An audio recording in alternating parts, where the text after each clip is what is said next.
বিয়ের ৫ মাসের মাথায় আত্মঘাতী গৃহবধূ। বৃহস্পতিবার দুপুরে বাপের বাড়িতেই গৃহবধূর ঝুলন্ত দেহ উদ্ধার করে পুলিশ।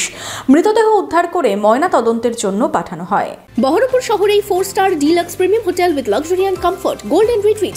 এখানেই জেলার একমাত্র ডিস্কোথেক, আছে রেস্টুরেন্ট, লাউঞ্জ বার, অত্যাধুনিক gym, spa, swimming pool, club মেম্বারশিপের সুযোগ। বহরমপুর শিল্প তালুকে গোল্ডেন রিট্রিট।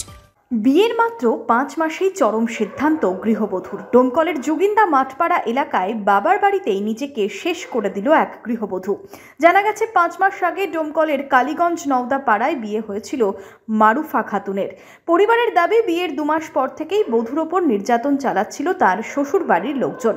কিছুদিন আগে তার স্বামী বাবার বাড়িতে রেখে যায় ওই গৃহবধূকে। মাঝে মধ্যে ফোনে হুমকি দেওয়া হচ্ছিল বলে অভিযোগ। বৃহস্পতিবার দুপুরে বাবার বাড়িতেই ফাঁস লাগানো অবস্থায় উদ্ধার হয় মারুফার দেহ। পুলিশ দেহ উদ্ধার করে ময়না তদন্তের জন্য পাঠায়। আমার দিদির বিয়ে হওয়া ৫ মাস হয়েছে। ৫ মাসের মধ্যে ২ মাস ভালো ছিল। ৩ মাস পর আমার দিদির উপরে অত্যাচার করে আমার ভাইয়েরা, শ্বশুর বাড়ির লোকজন অত্যাচার করে, মারধর করে। আমাদের বাড়িতে ২০ দিন থেকে আছে। টাকা পয়সার চাপ দিত, মারধর করতো, গাড়ি দিয়েছিলাম, আনতে দিয়েছিলাম, তাও চাপ দিত।